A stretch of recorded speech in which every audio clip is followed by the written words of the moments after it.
Good morning. I'm Brian Reagan. This is Tyler Kelly. No, it can't be good morning, Tyler. It's afternoon. You tricked me. I did. And so with that, it is a good afternoon because I am Brian Reagan and he's still Tyler Kelly. And today we are in Matthew 23 for our midday meditation, verses 1 through 12, Tyler. Then Jesus said to the crowds and to his disciples, "The scribes and the Pharisees sit on Moses' seat.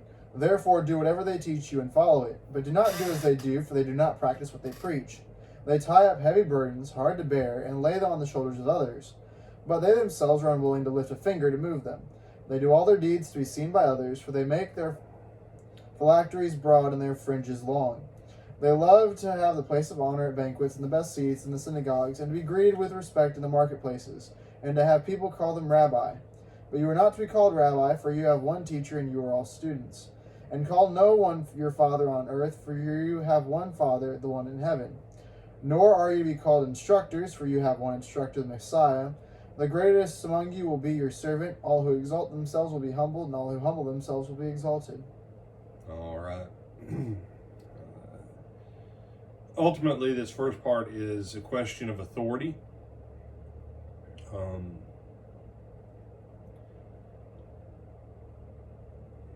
And we have this ridiculous notion that somehow if our leadership isn't perfectly free from hypocrisy, that then we don't have to obey or follow that leadership. What that's called? Do you know what that's called when we don't follow any kind of leadership unless they're all perfectly free from hypocrisy? Anarchy. Anarchy. And this happens in the church. Well, you know, elder so-and-so, deacon such and such, well, you know, the preacher or the preacher's family. First of all, deacon is not an office. Deacons are, in many regards, deacons are technically temporary appointments. But when they exercise the appointment that the elders have given them, it's not the issue of you not working with the deacon. It's the issue of you being in rebellion to the bishops of the church. When the evangelist is ministering the gospel and you decide you don't want to listen because you don't like that evangelist, that's okay. You're hurting your own soul in ways you haven't even imagined. Jesus tells them that in spite of the failures of the scribes and the Pharisees with their hypocrisy, because they occupy the office of Moses, they occupy the office of those who judge and who administer the law of God. Submit to them. Submit to them in the law. You don't have to imitate their works. I've known plenty of Christians that I don't want to imitate. There have been times in my life where I don't think I would have wanted to have imitated me. You know? Because if you reject the office of the authority and the standard that backs that authority because you have issues with the person, and you say, well, I'll get back on track with it later on when there's a good person there that I like. No, you won't. No, you won't. Because by the time that comes around, you will have learned to have lived your life in rebellion. And almost never will you ever come back. And the proof I have of this in years in the church is the number of people that I've met.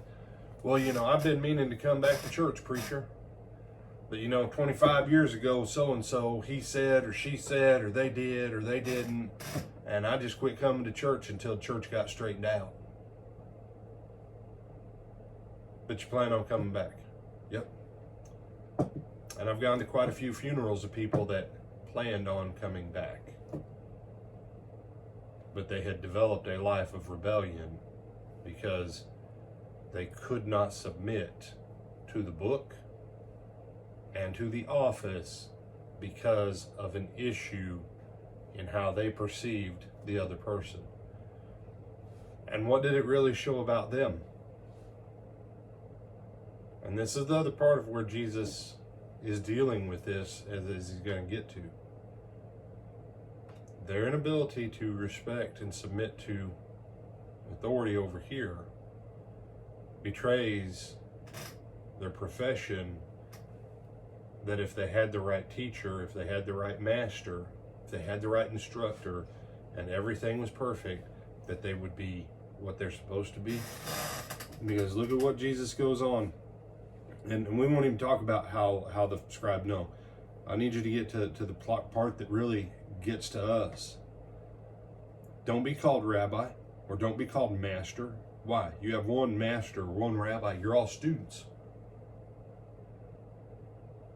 The top student in the class. Tyler, did you ever have a teaching aide that came in? Like a master level or doctorate level student? Once in a while, yes. Did they come in and teach on their own authority? Did they come in and teach the professor's material? Came in and taught the teacher's material, or professor's material.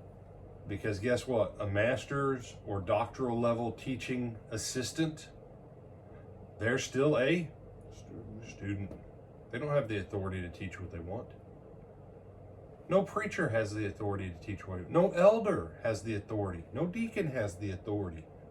No one in the church has the authority to teach anything other than what the Word of God says. That's it. We aren't teachers in and of ourselves. We have one teacher. We only teach what the teacher teaches us. And that's Jesus' point. You know? And so if you say, well, I'm not going to submit to that, now you've shown what? That you're not a student either. Call no man father, or no one father on the earth, for you have one Father, one who is in heaven. I'll just say this. I'm not even going to mince words with it. Now, I don't really care what people call me in the world. I don't. You call me by whatever religious title pleases you. I don't care. Because if I don't move the conversation onto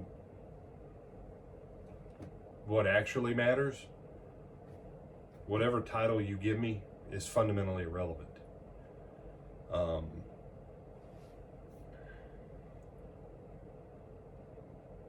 I have one Father who's in heaven. Period. Tyler's my brother. I'm his brother. We have an elder brother. His name's Jesus. Our elder brother Jesus tells us we have one Father who's in heaven.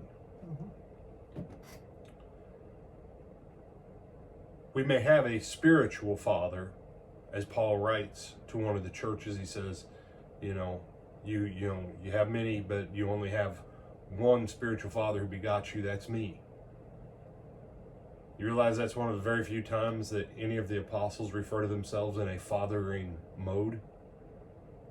That's it. The point here is, be careful what titles you take, what titles you encourage others to call you. Because if it's anything that elevates you above the Father, anything that elevates you above the teacher, the master teacher, or anything that makes any one of us lords over one another, so that we're anything other than brothers and sisters, students and servants. If it's anything other than that, gotta watch out. Because now we're in danger of being like, guess who, Tyler? The Pharisees. The Pharisees. And that goes for everyone in the church. Not just the preachers, not just the elders, not just the deacons. Everyone. We always all have to be on guard about this. You have some other thoughts? No, sir. With that, I'm Brian Reagan. This is Tyler Kelly. Tyler. Invite him back for tonight. We hope to see you all tonight, either live stream or in person at the Lake Butler Church of Christ in Lake Butler, Florida, where Brother Ronnie Keller, one of our elders, will be continuing our series on James. At 7 o'clock Eastern Time. 7 p.m. Eastern Time, America. Till then, have a good afternoon.